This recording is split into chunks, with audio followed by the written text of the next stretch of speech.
Hi, I'm Dr. Shani Nebil, Senior Physician, Changamballi Vaidibhavan, Tirunavaya. Here we have Dr. Sajad Changamballi, Ayurveda Psychiatrist, Changamballi Remedium.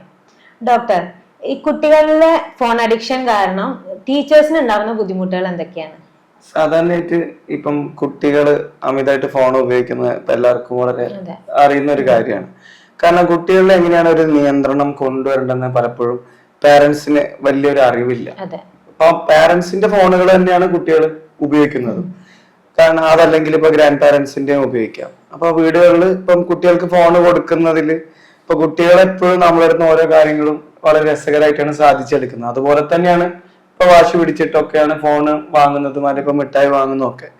അപ്പൊ phone അമിതമായിട്ട് കുട്ടികൾക്ക് കിട്ടാനുള്ള സാധ്യത വളരെ കൂടുതലാണ്. അപ്പം നമുക്കൊരു ഫോണിന് എന്തെങ്കിലും തകരാറ് പറ്റി കഴിഞ്ഞാൽ നമ്മൾ വേറൊരാളുടെ ഫോൺ പെട്ടെന്ന് വാങ്ങിക്കാറില്ല. നമ്മൾ ആ ഒരു സമയം നമ്മൾ പഴയ ഫോണുകൾ അതിലുണ്ടെങ്കിലും ഉപയോഗിക്കാന്നല്ലാതെ നമ്മൾ പെട്ടെന്നൊരു ഫോൺ എടുക്കില്ല. പക്ഷെ കുട്ടിയെ സംബന്ധിച്ച് കുട്ടിക്ക് സ്വന്തമായിട്ട് ഒരു ഫോൺ ഇല്ല. അപ്പൊ കുട്ടി ഒന്നെങ്കിൽ അച്ഛന്റെ ഫോണ് അല്ലെങ്കിൽ അമ്മയുടെ ഫോണ്, അതല്ലെങ്കിൽ ഇപ്പം ഗ്രാൻഡ് പാരന്റിന്റെ ഫോൺ, അതല്ലെങ്കിൽ അങ്കിളിന്റെ ഫോണ്, ഇതൊക്കെയാണ് സാധാരണയായിട്ട് ഉപയോഗിക്കുന്നത്. അപ്പം ഇത് കുട്ടികൾ എടുക്കുമ്പോൾ കുട്ടികളെ സംബന്ധിച്ചിട്ട് എല്ലാ സമയത്തും ഇപ്പൊ ഈ ഒരു വെക്കേഷൻ സമയത്തൊക്കെ ആണെങ്കിൽ നമ്മൾ ചിന്തിക്കുകയാണെങ്കിൽ സ്കൂളില്ല, ആ സമയത്ത് കുട്ടികൾ ഓൾമോസ്റ്റ് എല്ലാ സമയത്തും ഫോണുകൾ ഉപയോഗിക്കാം. മഴയൊക്കെ അതെ, കുട്ടികൾക്ക് കളിക്കാനോ അല്ലെങ്കിൽ മറ്റു ഓപ്ഷൻ, പിന്നെ കുട്ടികൾക്ക് കളികൾ അതിന് ഫിസിക്കൽ ആയിട്ടുള്ള ഒരു കളികളോടുള്ള താല്പര്യം വളരെയധികം കുറഞ്ഞുകൊണ്ടിരിക്കുകയാണ്. പണ്ടൊക്കെ നമ്മളൊരു ചെറുപ്പത്തിലാണെങ്കിൽ നമ്മളൊരു വെക്കേഷൻ എന്ന് പറഞ്ഞാൽ നമ്മൾ വീട്ടിലേക്ക് വരാറില്ല. രാവിലെ പോയി കഴിഞ്ഞാൽ ഇപ്പൊ ആൾക്കാർ ജോലിക്ക് പോണ പോലെയാണ്, ഫുൾ ടൈം കളിയാണ്. ഇപ്പൊ പകരം ഫുൾ ടൈം കുട്ടികൾ ഫോണിലാണ് ഇരിക്കുന്നത്. ഇതുമായി ബന്ധപ്പെട്ട് കുട്ടികൾക്ക് പലതരത്തിലുള്ള മാനസിക പ്രയാസങ്ങളും ഉണ്ടാവാനുള്ള സാധ്യത വളരെയധികം കൂടുതലാണ്. അപ്പൊ അതായിട്ടുള്ള അമിത ദേഷ്യം കാണാം, അമിതമായിട്ടുള്ള വാശികൾ കാണും. പിന്നെ അതുപോലെ തന്നെ കുട്ടികൾ ലോൺലി ആയിട്ട് ഒറ്റയ്ക്ക് ഇരിക്കാനുള്ള ശ്രമം നടത്തുക. അതുപോലെ ഈ ഒരു ഡിവൈസ് ആയിട്ടുള്ള ഒരു ഡിറ്റാച്ച്മെന്റ്, ഡിവൈസ് ഫോണോ കാര്യങ്ങളോ മാറ്റി വെക്കാൻ, ഇപ്പൊ ടാബോ എന്തെങ്കിലും ഒരു ഡിവൈസ് മാറ്റി വെക്കാൻ കുട്ടികൾക്ക് വളരെയധികം പ്രയാസമായിട്ട് നമ്മൾ കാണാറുണ്ട്. ഇപ്പൊ കുട്ടികൾ നിങ്ങൾ വാങ്ങുന്ന സമയത്ത് തന്നെ കുട്ടികൾ നിരത്തി കിടന്ന് ഉരുളുക, വാശി പിടിക്കുക, അല്ലെങ്കിൽ സാധനങ്ങൾ എറിഞ്ഞു പൊട്ടിക്കുക, ഇങ്ങനെയൊക്കെയുള്ള കാര്യങ്ങളാണ് ചെയ്യുക. ഇനി ഈ കുട്ടികൾ സ്കൂളിലേക്ക് എത്തുമ്പോൾ തന്നെ ഇവർക്ക് പലതരത്തിലുള്ള ബുദ്ധിമുട്ടുകൾ സ്വാഭാവികമായിട്ടും കുട്ടികൾ കാണിക്കും. ഓക്കെ, അപ്പം ഈ പറയുന്ന പിന്നെ കുട്ടികൾ അതിൽ കാണുന്ന ഉപയോഗിക്കുന്ന എന്തൊക്കെയാണ് അവർ ചെയ്യുന്ന ആക്ടിവിറ്റീസും ഇതിൽ ഡിപ്പെൻഡ് ചെയ്യുന്ന ഒരു കാര്യമാണ്. അപ്പൊ ഉദാഹരണം, കുട്ടികൾ കൂടുതലായിട്ട് ഫയറിംഗ് ആയിട്ടുള്ള ഗെയിംസ് കളിക്കുക, അതല്ലേ ആളുകളെ വെട്ടി കൊല്ലുന്ന അങ്ങനത്തെ ഒക്കെ ഗെയിമുകളുണ്ട്. അപ്പൊ ഇതൊക്കെ കാണുന്ന ഗെയിം മാത്രമല്ല, അതുപോലുള്ള വീഡിയോസ് ഒക്കെ. അപ്പൊ ഒരു അക്രമ സ്വഭാവം പലപ്പോഴും ഇതില് വലിയൊരു ഘടകമാണ്. ഇപ്പൊ നമ്മൾ തന്നെ ഒരു തമാശ പറയുമ്പോൾ ഏറ്റവും കൂടുതൽ നമ്മൾ എവിടെ നിന്നാണ് തമാശകൾ എടുക്കുന്നത്? സിനിമകളിൽ നിന്ന് അല്ലെങ്കിൽ വീഡിയോകളിൽ നിന്നാണ് നമ്മൾ ഏറ്റവും കൂടുതൽ എടുക്കുന്നത്. അപ്പൊ നമ്മളെ ഒരു മനസ്സിൽ ബാക്ക്ഗ്രൗണ്ടിൽ ഒരുപാട് ക്യാപ്ഷൻസ് ആയിട്ട് ഈ ഡയലോഗുകൾ ഉണ്ട്, വളരെ വളരെ രസകരമായിട്ടത്. ഇതുപോലെ തന്നെ നമുക്കൊരു അക്രമ സ്വഭാവം ഉണ്ടാവുമ്പോഴും ഈ മെമ്മറീസ് തന്നെയാണ് നമ്മൾ ഈ ഒരു കാര്യം എടുത്തു പറയുന്നത്. അപ്പൊ ദേഷ്യം പിടിക്കുന്ന സമയത്ത് പലപ്പോഴും കുട്ടികൾ അല്ലെങ്കിൽ വാശി പിടിക്കുന്ന സമയത്ത് കാണിക്കുന്ന ഇത്തരത്തിലുള്ള ഓരോ ആക്ടിവിറ്റീസ് അല്ലെങ്കിൽ അവർ കാണിക്കുന്ന ലക്ഷണങ്ങൾ പലപ്പോഴും അവരെ മെമ്മറീസിൽ പതിഞ്ഞു പോയിട്ടുള്ള ഇതുപോലുള്ള ഗെയിമിലോ അല്ലെങ്കിൽ സിനിമകളിലോ ഒക്കെ ഉള്ള കാര്യങ്ങൾ തന്നെയാണ് വരുന്നത്. പക്ഷെ ഈ കുട്ടികൾ സ്കൂളിലേക്ക് എത്തുമ്പോൾ ഒരു മാസാണ്, അവിടെ ഒരു മോബായിട്ടുള്ള ഒരു വേറൊരു മോബാണ്, കുട്ടികളുടെ ഒരു ഗ്രൂപ്പാണ്. ഈ ഗ്രൂപ്പിന്റെ ഇതുപോലുള്ള സ്വാധീനങ്ങൾ പലപ്പോഴും നേരിടേണ്ടി വരുന്ന ഒരു ടീച്ചർ ഒറ്റയ്ക്കാണ്. അപ്പൊ ടീച്ചർ ഫേസ് ചെയ്യുന്ന മാനസിക സംഘർഷം എന്ന് പറയുന്നത് ചെറുതല്ല. ഓക്കെ, അപ്പൊ പണ്ടൊരു കുട്ടികളെ ഒരു ഗ്രൂപ്പിനെ അടക്കിയിരുത്താൻ കുട്ടികൾക്ക് വളരെ എളുപ്പമായിരുന്നു. അപ്പം ആ കുട്ടികള് ഇതുപോലെ മാനസികമായിട്ടൊരു റെസ്റ്റ് ഇല്ല, അല്ലെങ്കിൽ പലതരത്തിലുള്ള ഇറിറ്റേഷൻ, അല്ലെങ്കിൽ അവർക്ക് ഇങ്ങനെ പല പ്രയാസങ്ങളുമായി നടന്നുകൊണ്ടിരിക്കുന്ന അല്ലെ അമിത വേഗത്തിലുള്ള ചിന്തകളുള്ള ആളുകളാണ് ടീച്ചർ ഫേസ് ചെയ്യുന്ന അല്ലെങ്കിൽ ടീച്ചറെ മുന്നിലിരിക്കുന്നത്. അപ്പൊ ഈ ഒരു സമയത്ത് ഒരു ചെറിയ പ്രശ്നം ഉണ്ടാകുമ്പോൾ പോലും കുട്ടികൾ അമിതമായിട്ട് വൈകാരികമായിട്ടാണ് പ്രതികരിക്കുന്നത്. ഇതൊരു ടീച്ചറെ കൊണ്ട് ഒറ്റയ്ക്ക് താങ്ങാൻ കഴിയാത്ത രീതിയിലേക്ക് എത്തുന്ന ഒരു സാഹചര്യം ഇപ്പൊ സ്കൂളുകളിലുണ്ട്. പലപ്പോഴും നമുക്ക് കൺസൾട്ടേഷനിൽ വരുന്നതിൽ ഇപ്പം കൂടുതൽ ടീച്ചർമാര് ഒരു വലിയൊരു വിഭാഗമാണ്. ടീച്ചർമാർ പറയുന്നത് വെച്ചാൽ കുട്ടികളുടെ കളിയാക്കല് അല്ലെങ്കിൽ കുട്ടികൾ ഭീഷണിപ്പെടുത്തുന്നത് ടീച്ചർമാർക്ക് താങ്ങാൻ കഴിയുന്നില്ല എന്നുള്ളതാണ്. ഒരു ഗ്രൂപ്പ് ആവുമ്പോ ഒരു ഗ്രൂപ്പ് ഒന്നിച്ച് കളിയാക്കാണ് ടീച്ചറെ. അപ്പൊ ഈ ഫോൺ അഡിക്ഷന്റെ അല്ലെങ്കിൽ ഇത്തരത്തിലുള്ള ആളുകളുടെ മറ്റൊരു കാര്യം വെച്ചാൽ അവർ അൺഎംപത്തറ്റിക് ആയിട്ട് മാറും. ഒരു തരത്തിലും അവർക്ക് എംപതി എന്ന് പറഞ്ഞൊരു കാര്യം ഉണ്ടാവാത്തൊരു സാഹചര്യം ഉണ്ട്.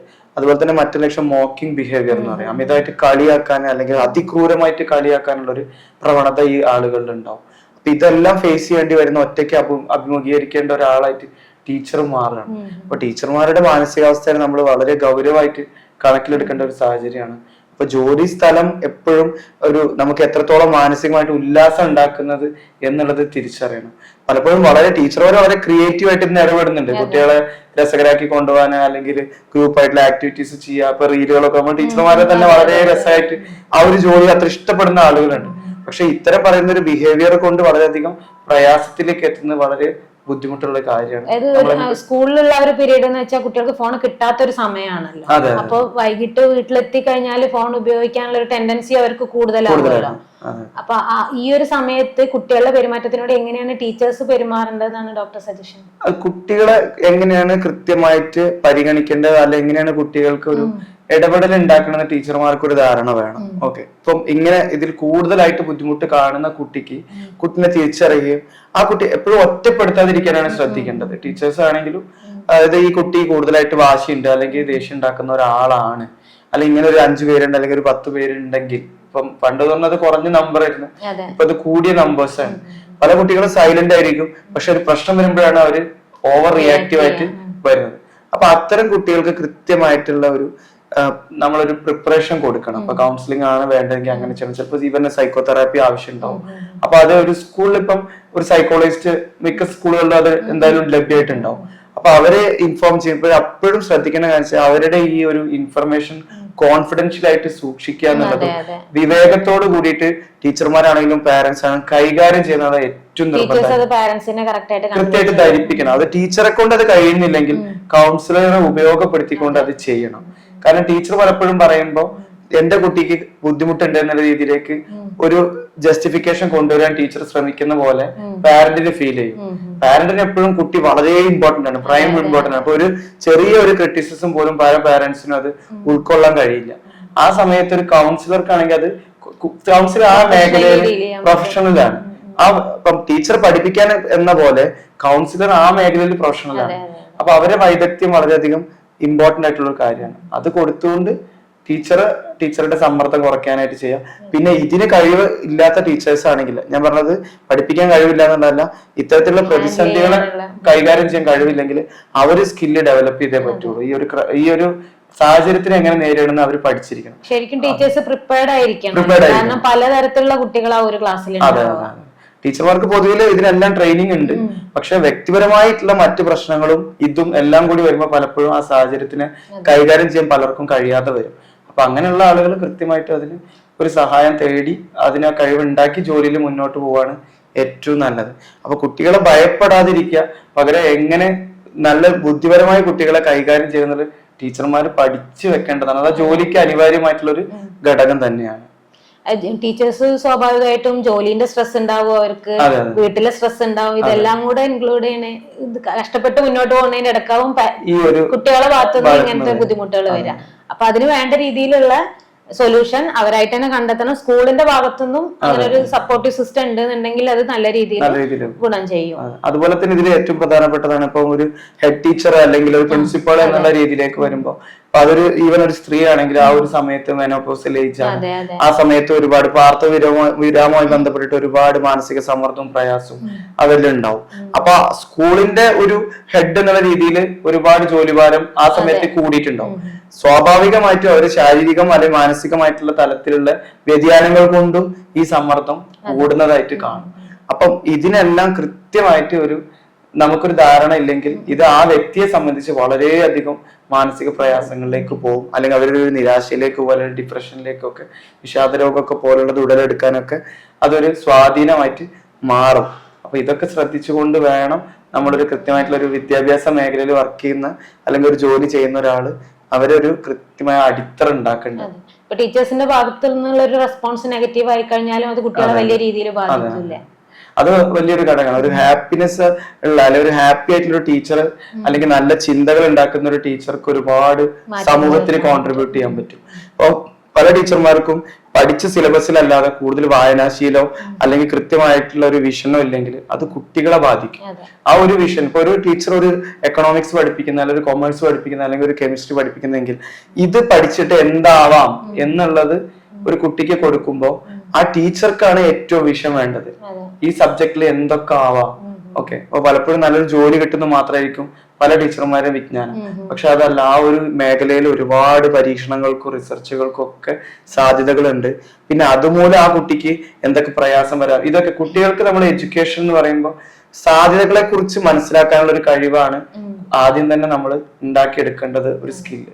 അതിൽ നിന്ന് കുട്ടികൾ ചിന്തിച്ചു കൊണ്ടുവരും. അത് അവർക്ക് അതിനനുസരിച്ചുള്ള ക്യൂരിയോസിറ്റി ഉണ്ട്, അതിനവർക്കുള്ള ഡെവലപ്മെന്റ് ഉണ്ട്, അത് അതിനെ കുറിച്ച് കൂടുതലായിട്ട് അവർ ചിന്തിക്കാൻ തുടങ്ങും. അപ്പൊ ഈ ശീലം, വായനാശീലം പോലുള്ള കാര്യങ്ങൾ ടീച്ചർമാർക്കും അത്യാവശ്യമാണ്. സ്കൂളിൽ പോയി കഴിഞ്ഞാൽ രാവിലെ തൊട്ട് വൈകിട്ട് വരെ കുട്ടികൾ സ്കൂളിലാണ് സമയം സ്പെൻഡ് ചെയ്യുന്നത്. കൂടുതൽ സമയം പാരന്റ്സിനേക്കാൾ കൂടുതൽ അവർ ടീച്ചേഴ്സിന്റെ കൂടെയാണ് ടൈം സ്പെൻഡ് ചെയ്യുന്നത്. അപ്പോ ഇത്തരത്തിലുള്ള ഒരു ബോധവൽക്കരണം ടീച്ചേഴ്സിന് വളരെയധികം അത്യാവശ്യമാണ്. ടീച്ചർമാർ അതിനെ കുറിച്ച് കൂടുതൽ നമ്മളെപ്പോഴും സിലബസിൽ ഓറിയന്റഡ് ആയിട്ട് മാത്രം നിൽക്കാതെ ഇപ്പം പോയിക്കൊണ്ടിരിക്കുന്ന ഒരു പ്രാക്ടിക്കൽ ലൈഫിൽ കുറെ കാര്യങ്ങൾ നമ്മൾ പെർസീവ് ചെയ്യേണ്ട അത്യാവശ്യമാണ്. കുട്ടികളുടെ കഴിവുകളെ കുറിച്ച്, അല്ലെങ്കിൽ ഓരോ കുട്ടിക്കും ഉണ്ടാകുന്ന പ്രത്യേക കഴിവുകൾ വ്യത്യസ്തമായിരിക്കും. അപ്പം അതുകൊണ്ട് ആ കുട്ടിക്ക് എന്ത് മാറ്റം ഉണ്ടാവുന്നു. ഇപ്പം അഡിക്ഷൻ ഉള്ള ബിഹേവിയറുള്ള കുട്ടികളുണ്ട്, ചില കാര്യങ്ങളോട് മാത്രം ആസക്തി ഉണ്ടാവും. പക്ഷെ ആ ആസക്തി ഇപ്പൊ അത് ഫോണിനോടാവാം, അല്ലെങ്കിൽ ലഹരി പദാർത്ഥങ്ങളോടാവാം, ചില വ്യക്തികളോടാവാം. ഇത് മനസ്സിലാവും. പക്ഷെ ഈ അഡിക്ഷൻ എന്നുള്ളത് ഒരു ക്വാളിറ്റിയാണ്. കൃത്യമായിട്ട് എന്താ പറഞ്ഞാൽ ഒന്നിൽ ഉറച്ചു നിൽക്കാൻ അവർക്ക് കഴിവുണ്ട്. പക്ഷെ അത് എന്ത് തരത്തിലേക്ക് നമ്മൾ കൊണ്ടുപോകണം എന്നുള്ളതാണ് ഏറ്റവും. ഇപ്പൊ കലയിലാണ് കുട്ടിക്ക് വരയ്ക്കാനാണ് കഴിവെച്ചത്, അത് അതിന് ആ കുട്ടി എന്താവും, സ്ഥിരമായിട്ട് അതൊരു അഡിക്റ്റീവ് ബിഹേവിയർ ആകുമ്പോൾ അതൊരു പാഷനായിട്ട് മാറും. അപ്പൊ അത് നമ്മൾ തിരിച്ചറിഞ്ഞിട്ട് കുട്ടിക്ക് കൃത്യമായിട്ട് നമ്മൾ കഴിവ് കൊടുക്കണം. പിന്നെ പലപ്പോഴും ഈ കഴിവുകളൊക്കെ ഫോൺ അഡിക്ഷനിലേക്ക് മാത്രം ഒതുങ്ങിയിട്ട് കുട്ടികൾ എവിടെ എത്താത്തൊരു സാഹചര്യം ഉണ്ടാവുന്നുണ്ട്. ലിമിറ്റഡ് ആവുകയാണ്. അവരെല്ലാം ഇതിലെ ഒരു എന്റർടൈൻമെന്റിലേക്ക് മാത്രം ഒതുങ്ങി പോവുകയാണ്. അത് നമുക്ക് സ്കൂൾ തലത്തിൽ ചെയ്യേണ്ട ഒരു ബോധവൽക്കരണം തന്നെയാണ്. താങ്ക് യു ഡോക്ടർ, വളരെ നല്ലൊരു സെക്ഷൻ ആയിരുന്നു. Thank you.